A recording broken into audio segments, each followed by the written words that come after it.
ஸ்ரீ வைஷ்ணவ ஓராண்வழி குரு பரம்பரையிலே நம்மாழ்வாருக்கு அடுத்தபடியாக ஸ்ரீமன் நாதமுனிகளையே ஆச்சாரியஸ்தானத்தில் வைத்து நாம் கொண்டாடி வருகிறோம்.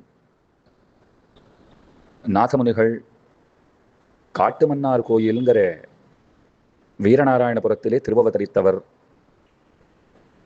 அவர்தான் 4000 திவ்ய பிரபந்தங்களை நம்மாழ்வாருடைய அனுகிரகத்தாலே பெற்று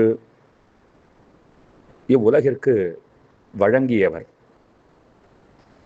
நாதமுனிகளுக்கு முக்கியமான சிறப்பு அவர் ஆளவந்தாருடைய திருப்பாட்டனார் என்பதாகும்.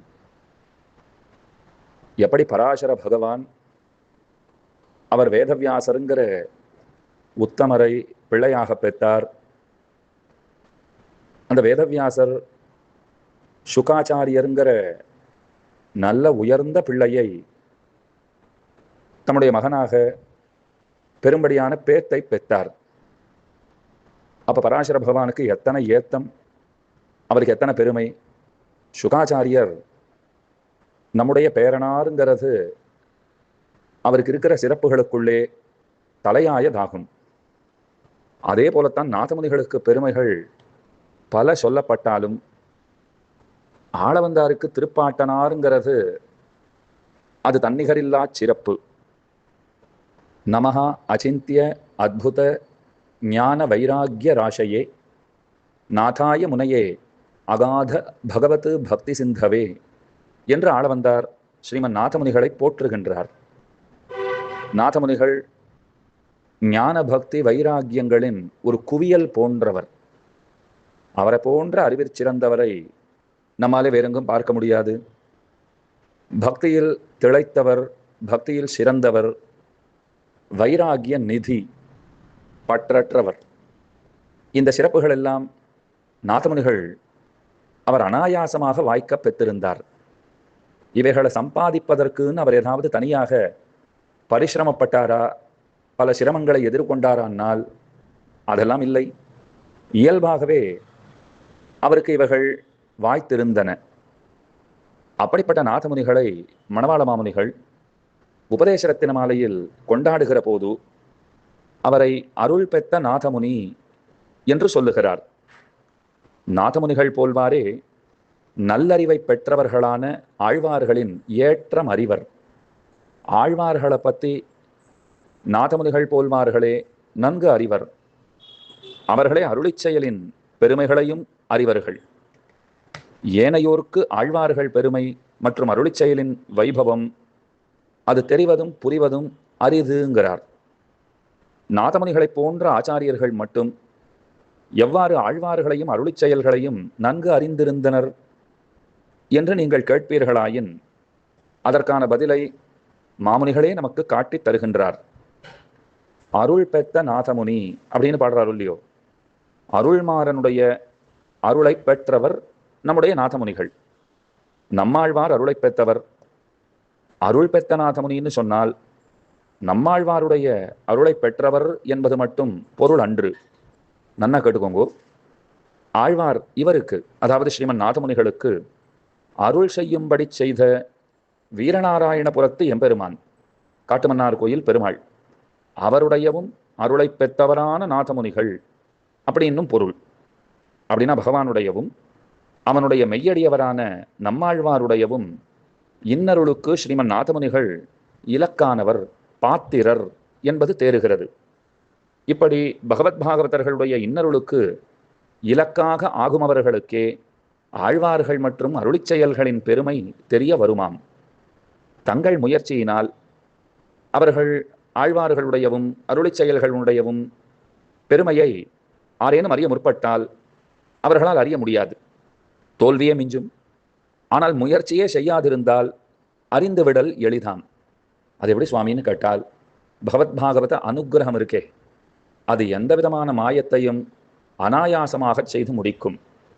தாம் ஆழ்வார் அருளாலே பெற்ற திவ்ய பிரபந்தங்களை தம்முடைய மருமகன்களுக்கு ஓதுவித்தார்.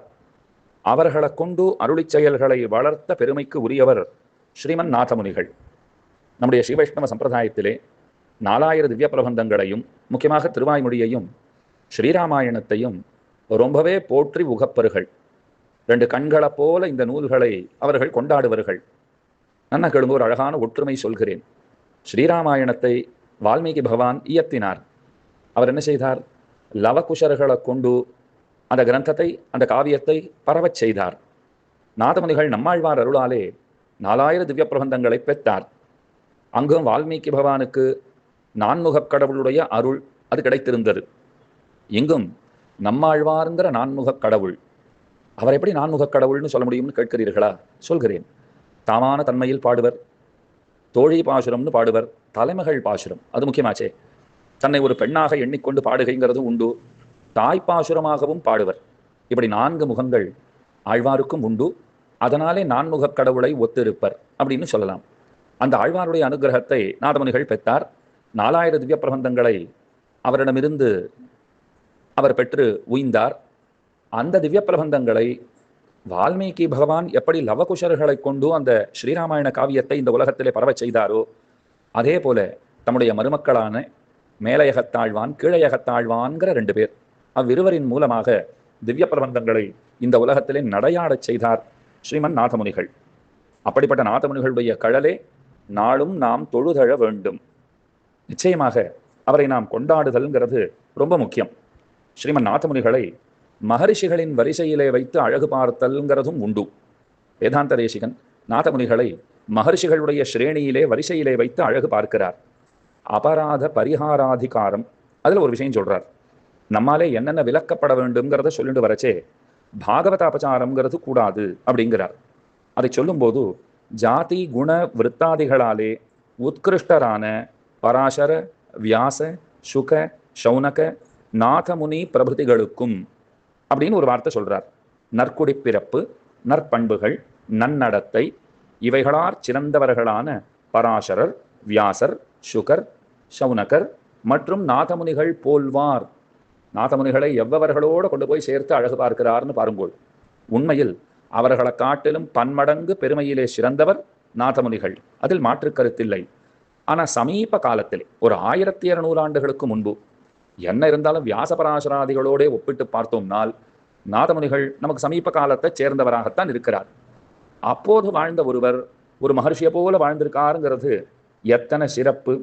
காலம் வலம்புரி, காலம்னு சொன்னால் அதான் காகளம்னு கேள்விப்பட்டிருப்பீங்கோ. அதே போல சங்கு இதெல்லாம் ஒலி எழுப்பும். இந்த ஒலி எழுப்பக்கூடிய காலம் வலம்புரி போலே அவரிடத்துல மேலையகத்தாழ்வான், கீழையகத்தாழ்வான்கிற 2 நல்லடியவர்கள் இருந்தார்கள். அவர்களுக்கு தாளத்தை கொடுத்தார், தமிழ்மறைகளையும் ஈந்தார். இவ்வுலகத்திலே திவ்ய பிரபந்தம் நடையாட வழி செய்தார் ஸ்ரீமன் நாதமுனிகள். நாதமுனிகளை அப்போற்றுகின்றவரான அவருடைய திருப்பேரனார் யமுனாச்சாரியர் ஆள வந்தார். அவர் ஸ்தோத்திரம் ஆரம்பத்தில் என்ன தெரியுமா சொல்றார்? அளவிட முடியாத சிறந்த அறிவு படைத்தவர் நாதமுனிகள் அப்படிங்கிறார். அந்த இடத்துல வேதாந்த தேசிகன் ரொம்ப ஆச்சரியமா ஒரு அர்த்தம் சாதிக்கிறார்.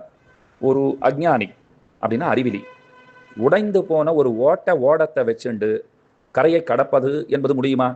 அது அவனுக்கு தெரியாது, ஏன்னா அறிவிலியாச்சே. அவன் என்ன பண்றான்? ஒரு ஓடத்தை எடுத்துக்கொண்டு கடக்க முடியாத ஒரு பெரிய நீர்நிலையை கடக்க முற்படுகிறான். அது நடக்காதுன்னு நமக்கு தெரியுமோ இல்லையோ? அதே போலத்தான் நல்லறிவு நிரம்ப பெறாத ஒருவனை நாம் ஆசானாக கொண்டால் சம்சார கடலை தாண்டது, மோட்சம் பெறுவதுங்கிறது அது நிச்சயம் முடியாது. நம்முடைய செயல் நகைப்புக்கு உரியதாக ஆகிவிடும். ஞானம்ங்கிறது முக்தியை உறுதி செய்ய வேண்டும். அப்படிப்பட்ட ஞானம்தான் ஞானம்னே சொல்லப்படும். முக்தியை பெற்றுத்தர இயலாத மற்றைய விஷயங்களில் அறிவுங்கிறது அதை செருப்பு குத்த கற்றவோபாதின்னு நம்முடைய ஆச்சாரியர்கள் சொல்லுவார்கள். எது ஞானம்னா தற்கர்ம என்ன பந்தாய சா வித்யா யா விமுக்தையேன்னு சொல்லுவார்கள். நல்லறிவுன்னு மோட்சத்தை பெற்று தரணும், அதுதான் நல்லறிவு. அதைத்தான் ஸ்ரீவிஷ்ணு புராணம் சொல்லும்போது சம்ஞாயத்தே ஏன ததஸ்த தோஷம் அப்படிங்கிறது. எந்த குற்றமும் இல்லாத மேலானவனான பரமாத்மாவை நாம் எதை கொண்டு அறிய முடியுமோ அதுதான் நன்ஞானம்.